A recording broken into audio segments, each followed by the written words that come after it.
Bien, hermanos, ¿cómo están? Dios les bendiga. Es un gusto estar con ustedes este domingo 1 de mayo del 2022. Dios les bendiga. ¿Cómo están? Bien, bueno.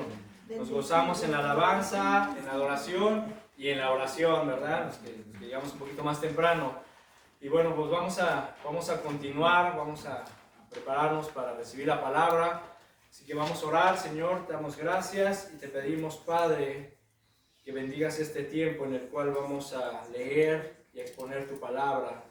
Que tu Santo Espíritu, Señor, que mora en nosotros, nos dé el entendimiento, nos dé, Señor, la sabiduría, la inteligencia para poder comprender tu palabra, el mensaje, Señor, que tú nos quieres dar a conocer. Señor, en verdad, ponemos nuestro corazón dispuesto a escuchar, dispuesto a obedecer. Que tu Santo Espíritu, pues, Señor, sea quien ponga las palabras en los labios de este siervo y que, Señor, que podamos escuchar con inteligencia. Te lo pedimos en el nombre de Jesús. Amén. Amén. Bueno, mis hermanos, pues vamos a continuar con el mensaje que compartí la última vez acerca del precio, ¿verdad?, del costo que conlleva ser un discípulo de Cristo. Por lo tanto, pues podremos decir que esta sería la segunda parte del precio, el costo de ser discípulo de Cristo. Y les pido que abran sus Biblias, que vayan al Evangelio de Lucas, capítulo 14, Lucas 14, versículo 25. Cuando lo tengan, por favor, bien, Lucas 14, 25, 33. Dice la palabra en el nombre del Padre, del Hijo y del Espíritu Santo. Dice, grandes multitudes iban con él, y volviéndose les dijo, si alguno viene a mí y no aborrece a su padre y madre y mujer e hijos y hermanos y hermanas y aún también su propia vida, no puede ser mi discípulo. Y el que no lleva su cruz y viene en pos de mí, no puede ser mi discípulo. Porque, ¿quién de vosotros, queriendo edificar una torre, no se sienta primero y calcula los gastos, a ver si tiene lo que necesita para acabarla? No sea que después que haya puesto el cimiento y no pueda acabarla, todos los que lo vean comiencen a hacer burla de él, diciendo, este hombre comenzó a edificar y no pudo acabar. ¿O qué rey, al marchar a la guerra contra otro rey, no se sienta primero y considera si puede hacer frente con 10,000 al que viene contra él con 20,000? Y si no puede, cuando el otro está todavía lejos, le envía una embajada y le pide condiciones de paz. Así pues, cualquiera de vosotros que no renuncia a todo lo que posee, no puede ser mi discípulo. Bien. En la primera parte, mis hermanos, llegamos solamente hasta el versículo 27. Y a modo de repaso, para entrar un poquito en el contexto, ¿verdad?, del mensaje, los que vinieron, los que escucharon, recordarán que en el mensaje anterior hablamos acerca del costo, del precio, del sacrificio que implica ser un discípulo de Cristo. Y en una forma más puntual o más exacta, de acuerdo a lo que enseñan los versículos 25 al 27, que fue hasta donde llegamos en el mensaje anterior, vimos ciertas cosas, ciertos aspectos que nos impiden ser un discípulo de Jesús. Por ejemplo, de acuerdo a lo que el Señor Jesucristo manifestó en estos 3 versículos, la primera cosa que nos impide ser un discípulo de Él, ¿quién cree que es? Dijimos que era ¿qué? La familia, nuestra familia. ¿Sí? Es el primer impedimento que el Señor Jesús nos manifiesta, que eso nos puede impedir ser un discípulo de Él. El segundo impedimento que el Señor nos dice aquí en estos versículos que es un impedimento es nuestra propia vida. Nosotros mismos podemos ser ese impedimento para ser un discípulo de Cristo. Y la tercera cosa que el Señor nos enseñó, que es un impedimento para ser su discípulo, es el no saber, el ignorar o el no entender correctamente lo que es llevar tu cruz, tomar tu cruz, negarte a ti mismo y seguirle a Él.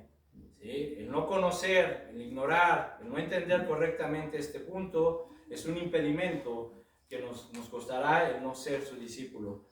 Y mencionamos también, a modo de conclusión del estudio anterior, que seguir a Cristo es un llamado, ¿sí? El ser un discípulo de Cristo es un llamado, pero es un llamado para toda la vida. Es un llamado de fidelidad hasta la muerte. Es un llamado de todo o nada. En Apocalipsis, por ejemplo, la Escritura dice el Señor, o eres caliente o eres frío, ¿sí?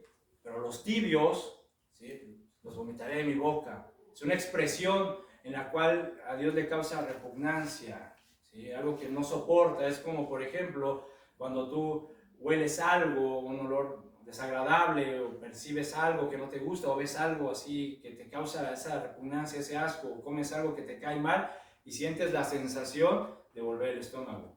Ese es lo mismo. O eres frío o eres caliente, ¿sí? O eres o no eres discípulo de Jesús. ¿Sí me explico? Entonces, pero no trates de estar en medio, que sí, que no, porque eso, mis hermanos, a Dios no le gusta, le desagrada totalmente.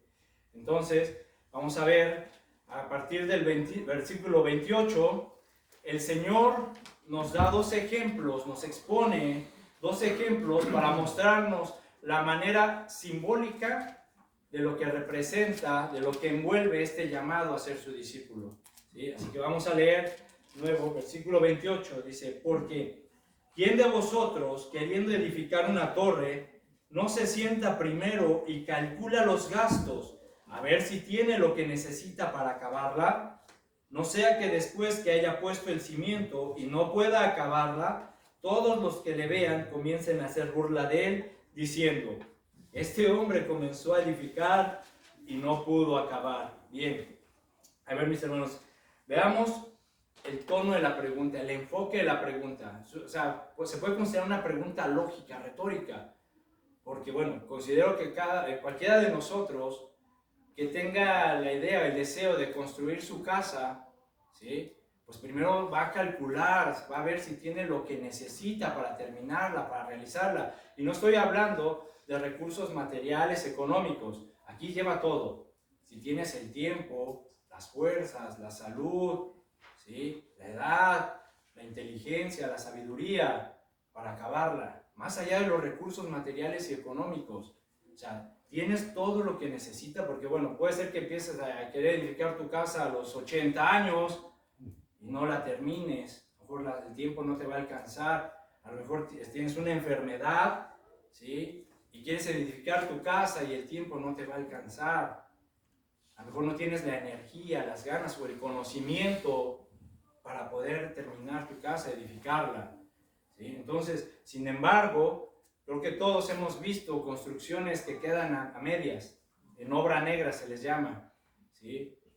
O sea, ¿qué pasó? O sea, ¿por qué no terminaron esas obras? Se les acabó el dinero, el material. Entonces tienes que calcular, mi hermano, para construir tu casa, si tienes lo suficiente, ¿verdad? Para no dejar la obra a medias.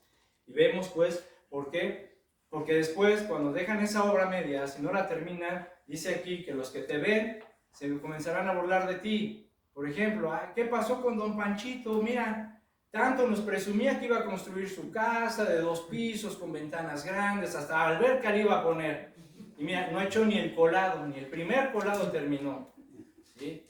O sea, ¿qué le pasó? Don Panchito, ¿para qué anda presumiendo? ¿Para qué anda diciendo? Mejor lo hubiera hecho. Ja, ja, ja, ja, ja, ja, mira, don Panchito, ¿sí? Lo mismo es, mis hermanos, en la vida cristiana. Y no estoy hablando de un ministerio en particular, de que estamos hablando de la vida cristiana, como discípulo de Cristo, ¿sí? Así pasa, ¿sí? Cuando los que comienzan a seguir a Cristo y todo eso, y de repente paran, dejan la obra a medias, ¿sí? Y aquellos que te conocen, mira, don Filiberto, tanto que iba a la iglesia, y mira ahora, ¿qué pasó? ¿Sí? Ahora ya no va a la iglesia. Y tanto que nos regañaba con la Biblia, ¿te acuerdas que antes nos regañaba y nos condenaba y nos daba los bibliazos? Ahora ya no va ni a la iglesia. Lo veo más en el deportivo viendo el partido de los veteranos que en la iglesia. O sea, ja, ja, ja, ja, ja, ja. O doña Chabelita, mira, que hasta en el coro cantaba, ¿sí? Le decían la jilguería de la iglesia. Y ahora, mírala, ni sus luces por aquí. ¿Sí me explico? Y ja, ja, ja, ja, ja, ja, los que te conocen. ¿Qué pasó? ¿Por qué no acabó? Entonces, mis hermanos, no perdamos pues el enfoque que esto nos habla del llamado, ¿sí? Del compromiso de por vida a ser sus discípulos.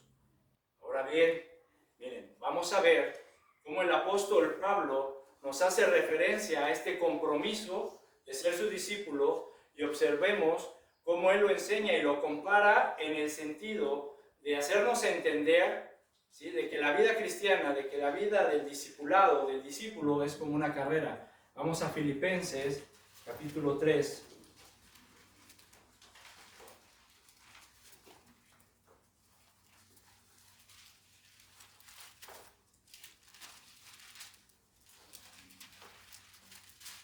Filipenses capítulo 3, versículo 8, dice: y ciertamente aún estimo todas las cosas como pérdida por la excelencia del conocimiento de Cristo Jesús, mi Señor, por amor del cual lo he perdido todo y lo tengo todo por basura para ganar a Cristo y ser hallado en Él, no teniendo mi propia justicia, que es por la ley, sino la que es por la fe de Cristo, la justicia que es de Dios por la fe, a fin de conocerle y el poder de su resurrección y la participación de sus padecimientos, llegando a ser semejante a Él en su muerte.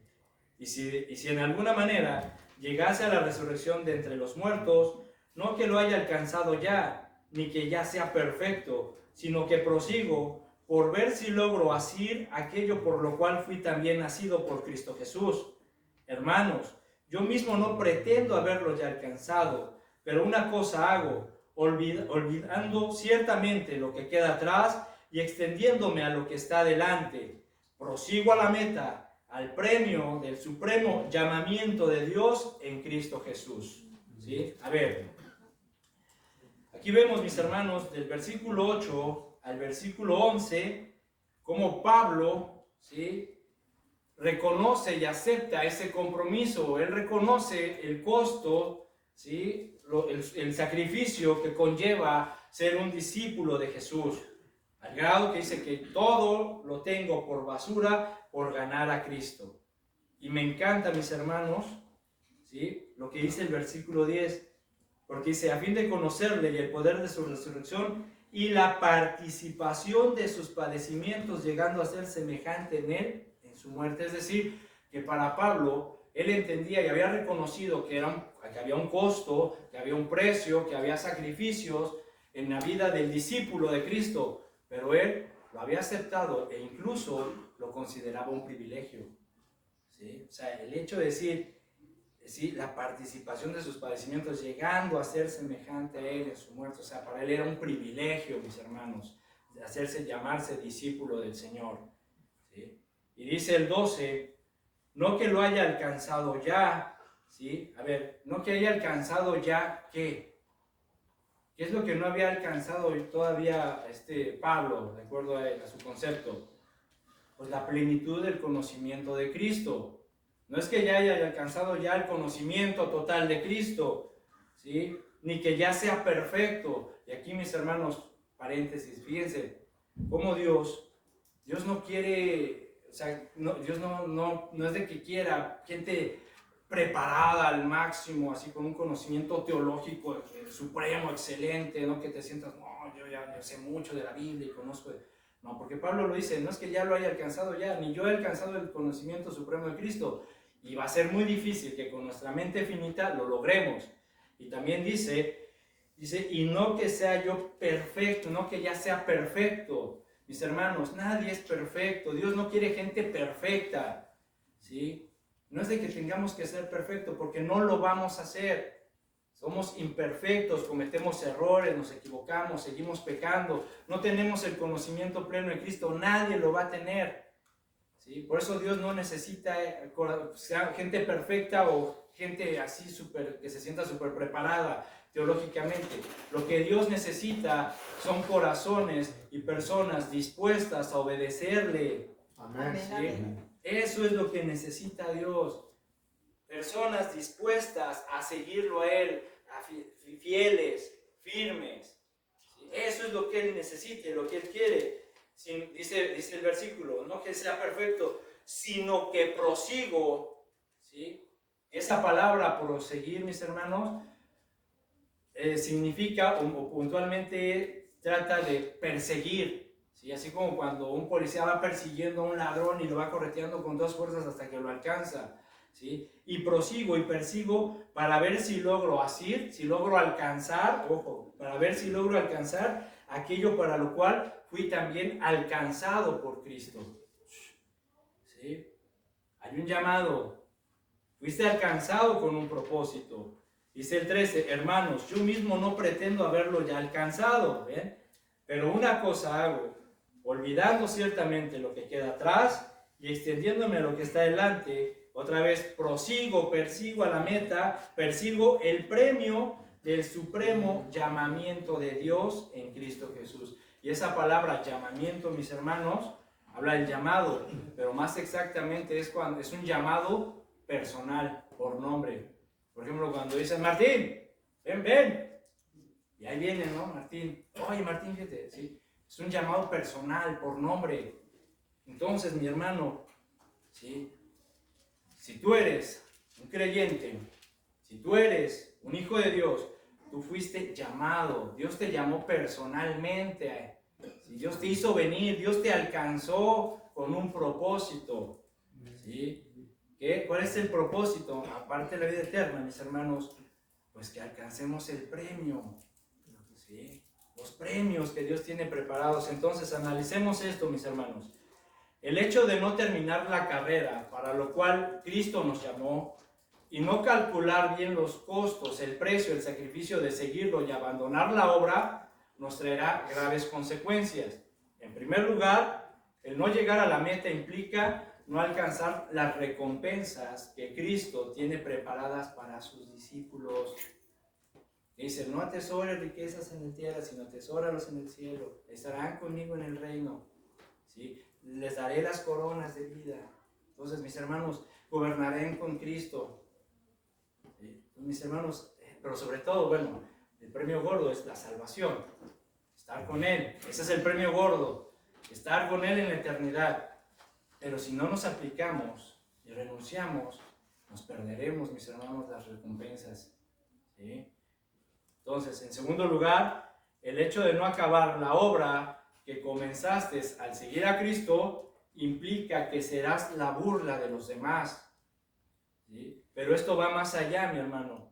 Envuelve en un sentido eterno, ya que no solo involucra que serás la burla de aquellos que te conocen en este mundo, como ya lo explicamos, ¿no? Ay, ¿qué pasó con don Pancho? Ya no va a la iglesia, etc. Sino que se corre el riesgo de que cuando te presentes delante de Cristo, te lleves una sorpresa y que en realidad resulte que no eras su discípulo, que no eras un verdadero discípulo de Jesús. Y no estoy diciendo, mis hermanos, que la salvación se pierda, ¿sí? Perderemos recompensas, pero la salvación no. Pero una cosa sí nos manda las Escrituras, que si tú eres un discípulo de Cristo, un creyente, tienes que dar frutos, ¿no? Tienes que presentar frutos. Tu vida tiene que manifestar que realmente eres un discípulo de Cristo. Tu actitud, tu conducta. Entonces, si no damos frutos, ¿sí? Entonces, hay algo ahí.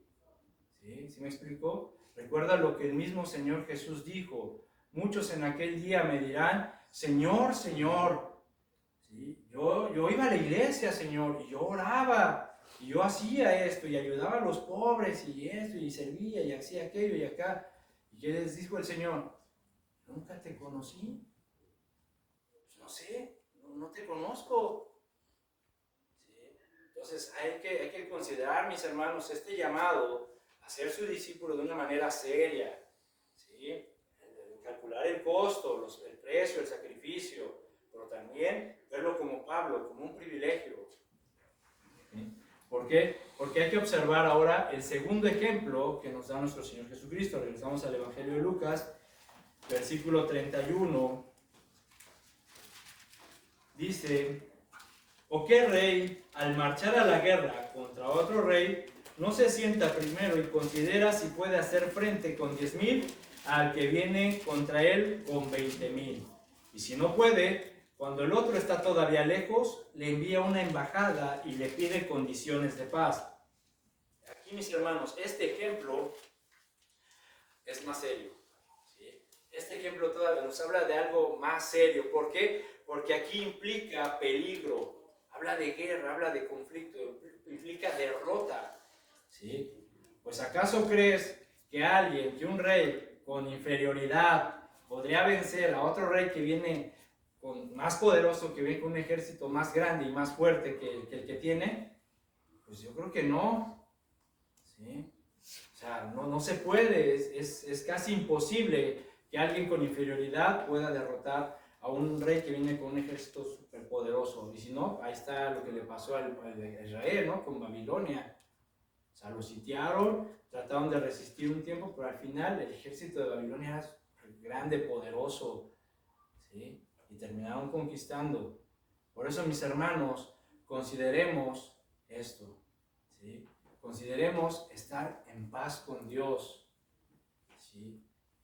Consideremos el hecho de arrepentirnos, que realmente veamos y consideremos nuestra vida cristiana, ese llamado para lo cual fuiste alcanzado delante de Dios, y nos podamos arrepentir. ¿Sí? Arrepiéntete ahorita, que el Rey de Reyes y Señor de Señores no ha venido contra nosotros. ¿Sí? Envíale esa embajada, ahora que el Rey todavía está lejos. Envíale tu embajada de paz, arrepiéntete, pídele, Señor, quiero estar en paz contigo, para que no venga el Señor y al rato tengas que tratar con Él. Porque ¿acaso crees que podrías hacerle frente a Dios? ¿Sí? ¿Acaso crees que realmente podrías luchar contra Dios con tu intelecto, tu fuerza, tu sabiduría, tu inteligencia humana? Pues nadie, mi hermano. Entonces, dice el versículo 33, así pues, cualquiera de vosotros que no renuncia a todo lo que posee, no puede ser mi discípulo. Entonces, aquí el Señor nos está diciendo, ¿acaso nos está diciendo el Señor, a ver, para que seas mi discípulo, renuncia a todo lo que tienes? O sea, renuncia a todo, piérdelo todo, deja tu familia, deja tus hijos, deja tu trabajo, deja tu profesión, deja tu negocio. ¿Eso nos está diciendo el Señor? No. Aquí la palabra renunciar, mi hermano, viene de la palabra griega opotazo, ¿sí? Opotazo, que en una manera literal y figurativa significa decir adiós o renunciar, ¿verdad? Obvio. Decir adiós o renunciar. Pero lo interesante de esta palabra es que es una palabra compuesta. Se compone de dos palabras. Por una parte está la palabra opo, que significa separación, terminar o despedir, y la palabra tazo, que significa arreglar de manera ordenada, asignar, disponer, establecer. Entonces, ¿qué nos está diciendo el versículo? Con esta palabra, el Señor Jesús nos está diciendo que si tú quieres ser su discípulo, primero debes ordenar tu corazón, ordenar tu mente y asignarle, disponer, establecer el amor y el precio o el valor que tú le tienes a todo lo que posees en este mundo en relación al amor y la devoción que tú le tienes a Él. ¿Sí? O sea, si tú quieres ser su discípulo, por un lado, comienza a ordenar tu corazón y comienza a establecer el valor. ¿Sí? El valor, el precio, el amor que tú le tienes a lo que posees en esta tierra, tu familia, ¿sí? Tu profesión, tus negocios, en comparación o en relación al amor y a la devoción que le tienes a Dios. ¿Sí? Y de ahí saca tu balance. ¿Sí me explico? Entonces, el Señor requiere, mis hermanos, que evaluemos, ¿sí? Que evaluemos muy inteligentemente el costo del discipulado y que estemos dispuestos a renunciar a todo derecho sobre nuestra propia vida. Estemos dispuestos a renunciar a todo derecho de tu propia vida, anhelos, sueños, deseos, ¿sí? Cosas materiales, etcétera, todo, que estés dispuesto a renunciar a todo. Como lo leímos hace rato en Filipenses, que dijo Pablo, lo doy todo por perdido, con tal de ganar a Cristo. ¿Sí? Y mira, que si tú lees los versículos que le anteceden del capítulo 3, Pablo te presenta sus credenciales. ¿Quién era Pablo? Y todo lo dio por basura, todo lo consideró por basura, lo dio por perdido con tal de ganar a Cristo. Entonces de eso se trata. ¿Sí? Que tú estés dispuesto a decirle a Dios, ¿sí? A despedir aquellas relaciones que son un estorbo y que te presionan para que tú seas un discípulo de Cristo. Que estés dispuesto a renunciar a tu negocio o a tu profesión si Cristo te pide que lo hagas para enviarte a una misión. Que estemos dispuestos a renunciar a nuestros sueños y anhelos, deseos y todo con tal de ganar a Cristo. ¿Sí? Entonces, aquí viene la pregunta. ¿Qué tan dispuestos estamos a renunciar al derecho de nuestra propia vida con tal de ganar a Cristo? ¿Sí? ¿Qué tan dispuestos estamos, pues, de ser verdaderos discípulos de Jesús? Es una pregunta que, pues, espero que la analices y que la puedas contestar. ¿Qué tan dispuestos estamos, pues, a renunciar a todo aquello que sea un estorbo, que nos impida ser un discípulo de Cristo? Y es que, mis hermanos, hay que dejar una cosa muy clara, ¿sí? No es lo mismo ser cristiano o hacerse llamar cristiano, no es sinónimo de ser discípulo, ¿sí? O ser un creyente o hacerse llamar soy un creyente no es lo mismo que ser un discípulo, ¿sí? Pues como ya lo mencionamos anteriormente, ser discípulo es un llamado para toda la vida y fidelidad hasta la muerte. Por lo que, como acabamos de leer, dice aquí en Lucas, dice que grandes multitudes iban con él, ¿verdad? O sea, no todos los seguidores de Jesús fueron capaces de hacer ese compromiso. No todos. Hubo muchos que abandonaron a Jesús después de un tiempo. Vamos al Evangelio de Juan, capítulo 6.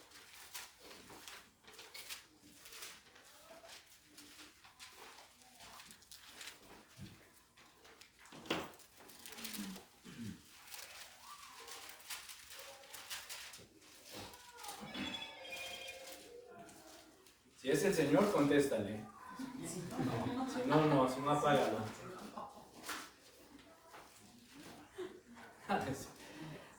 Juan capítulo 6, versículo 60. ¿Listos? Dice, al oírlas, muchos de sus discípulos dijeron, dura es esta palabra, ¿quién la puede oír? Fíjense, sabiendo Jesús en sí mismo que sus discípulos murmuraban de esto, les dijo, ¿esto les ofende?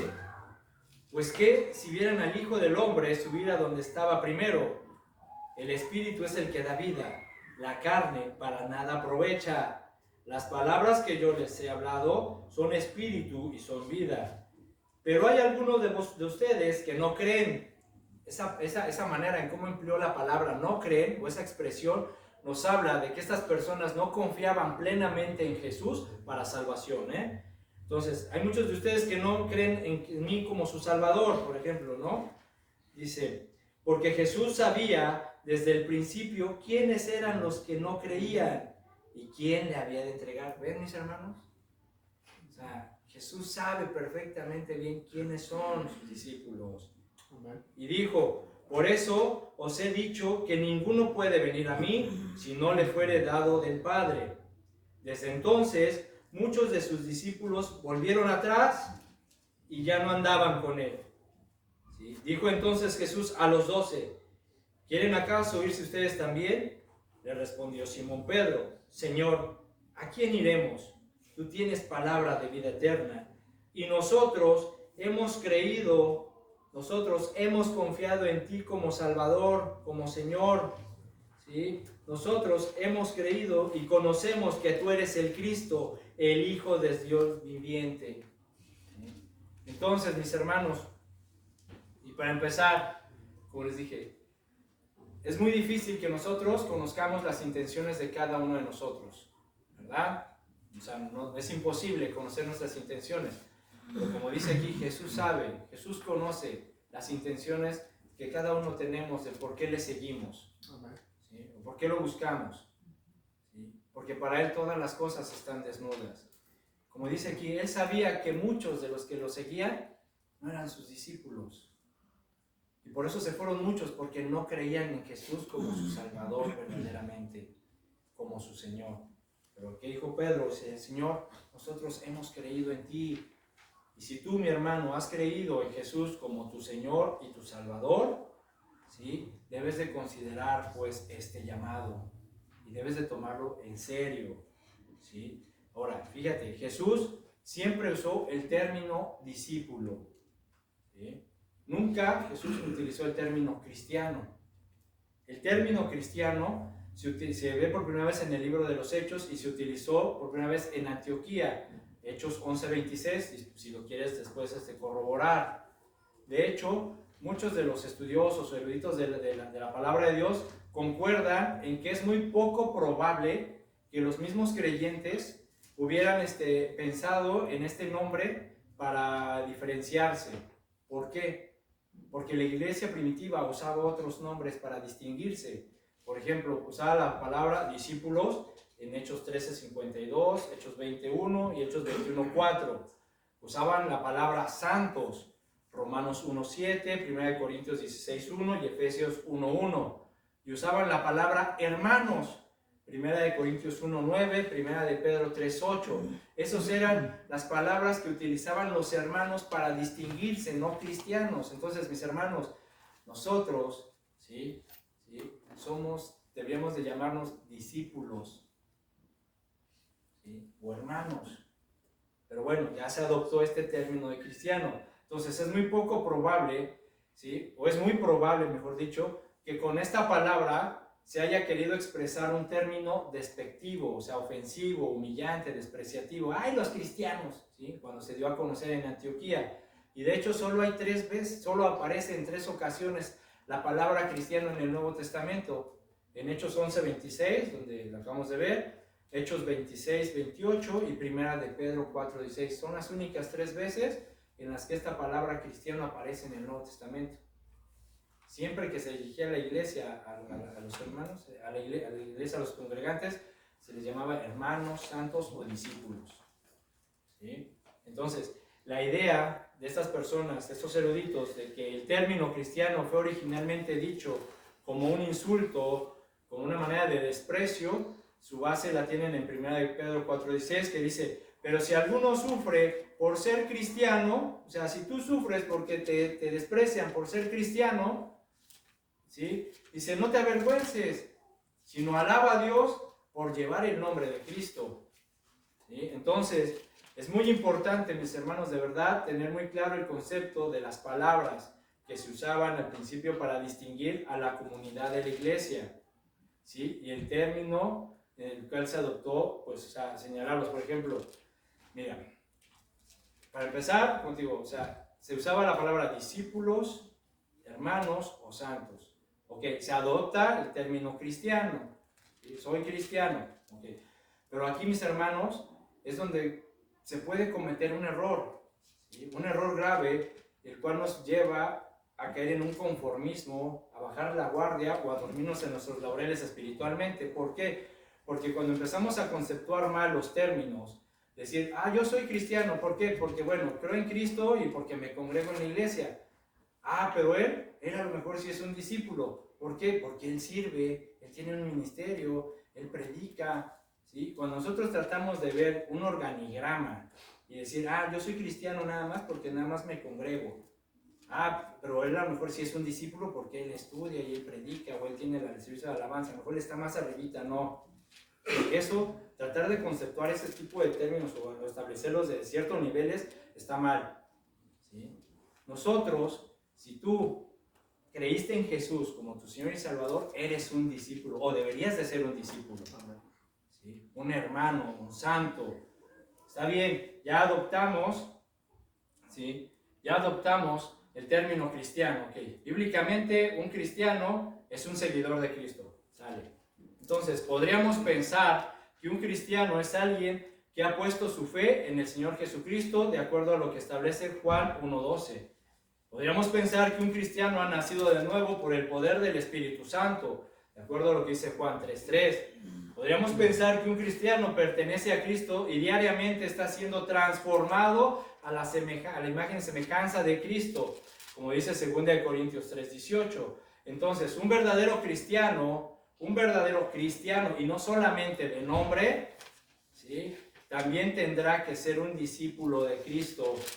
¿Sí? Si una persona que se considera cristiana y ha nacido de nuevo, que ha puesto su fe en Jesucristo y que está siendo transformado a semejanza del Señor, pues debe ser considerado un discípulo de Cristo. Es decir, este cristiano debe de calcular el costo, el precio y el sacrificio de lo que significa ser un cristiano, un discípulo, y dedicar su vida a obedecer a Jesús. Amén. ¿Sí? Entonces, por lo que este discípulo cristiano, vamos a llamarlo así, soy discípulo cristiano, ¿vale? Este discípulo cristiano acepta el llamado al sacrificio y va donde sea que el Señor lo dirija. Este discípulo cristiano se adhiere, se apega a la enseñanza de Jesús 100%. Este discípulo cristiano, ¿sí?, tiene a Cristo como su prioridad número 1 y vive como corresponde. Un verdadero discípulo cristiano, entonces, es un creyente de Cristo y posee una nueva vida a través del Espíritu Santo que vive en él, debido a que ama a Cristo.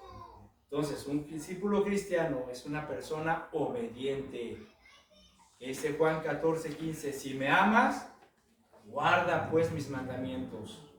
Entonces, mi hermano, para terminar, vamos a Gálatas 2:20.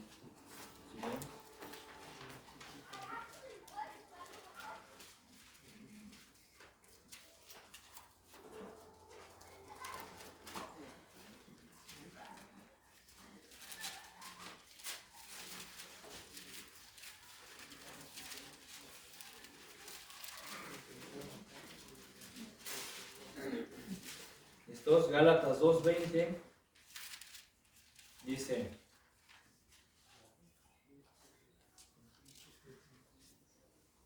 dice la palabra, edificados sobre el fundamento de los apóstoles y profetas. Gálatas 2:20. Sí, dice Gálatas 2:20, dice, con Cristo estoy juntamente crucificado, y ya no vivo yo, mas vive Cristo en mí. Y lo que ahora vivo en la carne, lo vivo en la fe del Hijo de Dios, el cual me amó y se entregó a sí mismo por mí. Aquí Pablo, mi hermano, describe la realidad de ser un discípulo cristiano, un cristiano. Dice, he sido crucificado con Cristo, ¿sí? He tomado mi cruz, me he negado a mí mismo y voy en pos de ti. Y ya no vivo yo, ¿sí? Ya no vivo bajo mis propios sueños, esperanzas, anhelos, sino ahora vivo en lo que Cristo quiere que yo haga. ¿Sí? Sino Cristo vive en mí y obedezco al Señor Jesucristo. Lo que ahora vivo en el cuerpo, en este mundo, ya no lo vivo para mí, sino lo vivo por la fe del Hijo de Dios, quien me amó y dio su vida por mí. Entonces, mi hermano, mi hermana, repito, estamos dispuestos, ¿sí? Estamos dispuestos a renunciar al derecho a nuestra propia vida con tal de ganar a Cristo. Estamos dispuestos a pagar el precio, el costo y el sacrificio de ser verdaderos discípulos de Jesús. Fuiste alcanzado, fuiste llamado, ¿sí?, para vida eterna, pero para alcanzar y llegar a la meta y obtener las recompensas. Mi hermano, realmente yo espero que puedas reflexionar en esta palabra, que puedas entender, que te sientes a calcular, ¿sí?, el costo, si tienes lo necesario para terminarla. Así que yo estoy seguro que sí. Y bueno, pues que sigas adelante. ¿Sí? Que ahora que el rey está lejos, envíale tu embajada de paz y arrepiéntete delante del Señor y comienza otra vez.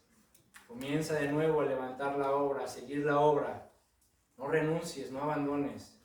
para que no seas la burla en la eternidad. Amén. Vamos a orar. Señor, te damos gracias, Señor, por este tiempo, por esta palabra. Te pedimos, Señor, perdón si hemos fallado delante de ti. Tú conoces nuestro corazón, porque para ti nuestro corazón está desnudo. Tú conoces nuestras intenciones, del por qué te seguimos, por qué te buscamos, del por qué nos hacemos llamar cristianos o discípulos. Señor, yo te ruego que nos perdones por nuestras faltas, que nos ayudes a reconocer, Padre, que a veces nos hemos equivocado, y ahora, Señor, que aún te encuentras lejos, te pedimos tu paz. Enviamos esa embajada, Señor, para pedirte paz, para pedirte gracia, misericordia, y que nos ayudes a seguir adelante para terminar la obra. Prosigamos, pues, a la meta, al supremo llamamiento por el cual Cristo nos alcanzó y nos llamó. Tengamos la fuerza, el valor y la convicción para estar dispuestos a renunciar a lo que sea, con tal de ganar a Cristo en nuestras vidas. Gracias, Padre, por tu amor, tu bondad y misericordia. Bendice esta congregación, bendice a cada uno de mis hermanos. Ayúdanos a seguir firmes en tu palabra y en la fe. En el nombre de Jesús. Amén. Amén, hermanos. Dios les bendiga. Nos vamos a seguir. Si les gustó, vengan porque vamos a seguir con este